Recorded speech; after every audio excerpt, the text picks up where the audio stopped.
Hello, aujourd'hui j'ai envie de partager ce qui est arrivé à mon chat hier soir et que j'ai compris ce matin parce que du coup je dialogue aussi avec mon chat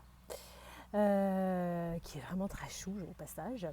Et donc du coup hier il s'est blessé à l'arrière du dos juste au niveau de la queue avec un barbelé. Donc en fait il avait une légère blessure, une éraflure comme un pic. Et du coup il était très inquiet. Donc quand j'ai voulu soigner, en tout cas l'aider à, à résoudre, je reparle de résoudre, mais en tout cas l'aider à sortir de sa douleur et comprendre ce qui s'était passé. Donc je lui ai fait un soin. Et là en fait je me rends compte que plus que la douleur, en fait, c'est qu'il est terrorisé, quoi. Il a hyper peur. Et du coup, je fais passer son angoisse et sa terreur. Et je me dis, tiens, c'est bizarre qu'il soit autant dans la peur. Finalement, c'est ce qui prenait le plus de place par rapport à la douleur.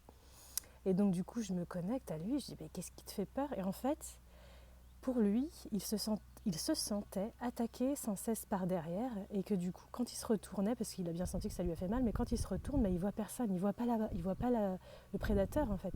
Il sait qu'on lui a fait mal, mais il était persuadé que c'était un prédateur et il ne le voit pas. Donc du coup, ce danger, qui est bien réel puisqu'il a mal, il ne le voit pas. Et donc c'est encore plus pénible pour lui parce qu'il panique, il se dit purée, je me suis fait attaquer mais je ne peux pas me défendre face à quelque chose que je ne vois pas. Et c'est très perturbant et c'est très angoissant, je me sens acculée, quoi. Et donc là, je me dis, ah mais en fait, Chachou, je l'appelle comme ça, je dis, mais en fait, il n'y a pas de prédateur, c'est pas qu'un être vivant qui te fait ça, c'est juste des barbelés. Donc je lui envoie en image le fait que le barbelé c'est un fil de fer et qu'il y a des pointes en fait qui sont espacées régulièrement et que c'est ça qui lui fait mal.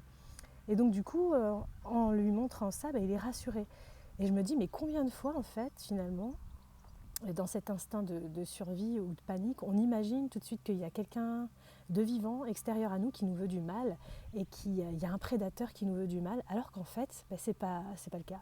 C'est simplement que par méconnaissance du terrain sur lequel on est, par non-exploration curieuse du terrain sur lequel on évolue, et du coup, on n'a pas pensé que cet objet ou cette chose inerte finalement pouvait être dangereuse pour nous et que finalement c'est nous-mêmes qui nous faisons mal bien souvent au lieu que ce soit un prédateur, mais par méconnaissance du terrain, du coup on se fait des films et donc du coup on reste dans la méfiance et dans la peur.